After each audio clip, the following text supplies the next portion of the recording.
Perkenalkan, nama saya Otnia Lifta Putra Himawan. Saya dari Prodi Teknik Informatika dengan nomor NIM 21K10061. Pada video kali ini saya akan melakukan reaction terhadap beberapa pertanyaan yang sudah Pak Gregorio sampaikan dengan landasan video pada pertemuan ke-6 religiusitas. Yang pertama yaitu, menurut narasumber, mengapa banyak manusia menjadi wanita penghibur, bahkan dalam usia dini, yang dimana hidupnya penuh dalam resiko penderitaan mendalam. Menurut narasumber, banyak faktor yang dapat mempengaruhi terjadinya hal demikian, seperti misalnya dalam keluarga yang sudah broken home, tidak mendapat perhatian dari lingkungan keluarga atau bahkan teman, sehingga membuat dia merasa kesepian. Faktor lainnya mungkin juga faktor ekonomi, dari orang tua yang tidak dapat memenuhi kebutuhan anaknya, sehingga anaknya mengambil keputusan untuk menjadi wanita penghibur.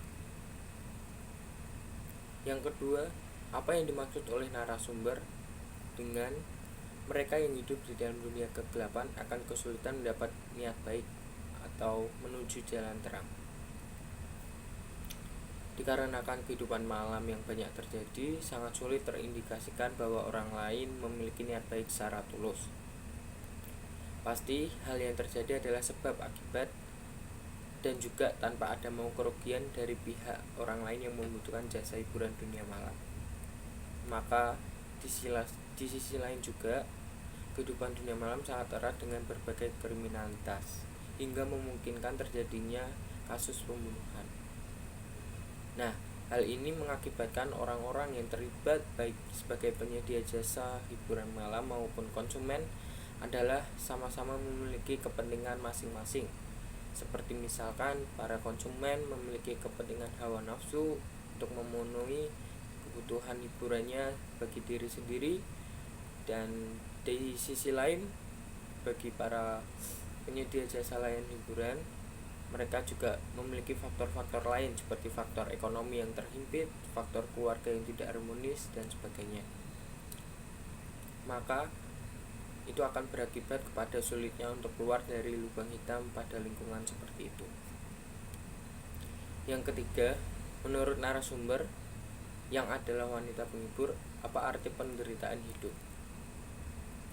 Berdasarkan video yang sudah saya lihat, penderitaan hidup bagi dirinya adalah dengan memperjuangkan anaknya dengan masuk di kehidupan hiburan malam, yang mana nantinya pundi-pundi rupiah itu yang sudah ia dapatkan dari menghibur orang lain akan digunakan untuk pembiayaan berobat anaknya yang sudah bisa dibilang ratusan juta akibat dari kecelakaan parah. Ia mengorbankan dirinya, ia mengambil keputusan yang sangat berat dengan masuk ke kehidupan dunia malam dan menjadi wanita penghibur, yang dimana nantinya uang yang ia peroleh dapat ia gunakan untuk pembiayaan obat anaknya yang kecelakaan parah. Yang keempat, menurut narasumber berikutnya, apa akibat penderitaan dosa pergaulan bebas yang pernah dia alami? Yang dia rasakan adalah penyesalan atas dosa yang sudah dilakukan. Dikarenakan dosa yang dia lakukan adalah dosa hawa nafsu yang tidak dapat dikontrol, maka ia memiliki penyelesaian di akhir, namun tidak memiliki hikmat sebelum atau atas apa yang sudah ia lakukan terhadap pacarnya.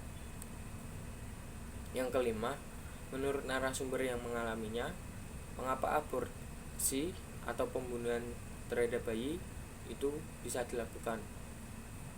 Hal ini terjadi berdasarkan banyak faktor. Menurut narasumber adalah faktor keluarga, seperti merasa takut dan malu atas aibnya yang sudah terjadi, memiliki trauma masa lalu yang belum pulih, dan faktor terakhir berdasarkan narasumber adalah tekad untuk melanjutkan pendidikan yang lebih tinggi.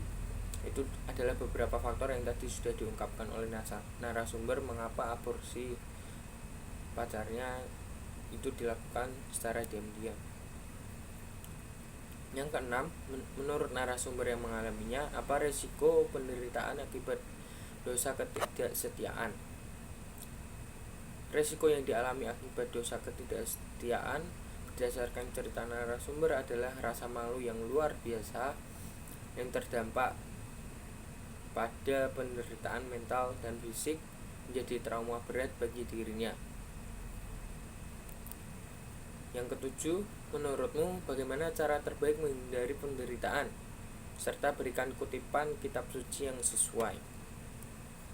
Kitab suci yang saya ambil yaitu berdasarkan Amsal 1 ayat 7 di mana berbunyi, takut akan Tuhan adalah permulaan pengetahuan, tetapi orang bodoh menghina hikmat dan didikan. Apa maksud dari kutipan ayat ini? Yang dimaksud adalah cara terbaik menghindari penderitaan adalah dengan mendekatkan diri kepada Tuhan. Tetapi bukan berarti penderitaan akan selamanya tidak terjadi dalam hidup kita, melainkan melalui pendekatan diri kepada Sang Pencipta adalah langkah konkret yang kita lakukan untuk melalui atau bahkan menghindari sebelum penderitaan terjadi berdasarkan kuasa Tuhan. Tadi disebutkan bahwa takut akan Tuhan adalah permulaan pengetahuan, tetapi orang bodoh menghina hikmat dan didikan. Nah, melalui religiusitas dan meningkatkan iman inilah maka kita timbul hikmat dari Tuhan untuk menuntun kita maju ke depan serta menjadi tolak ukur apa yang harus kita perbuat di dalam menghadapi penderitaan serta pengambilan keputusan apa yang harus diambil saat akan mengalami atau hendak menghindari penderitaan. Terima kasih.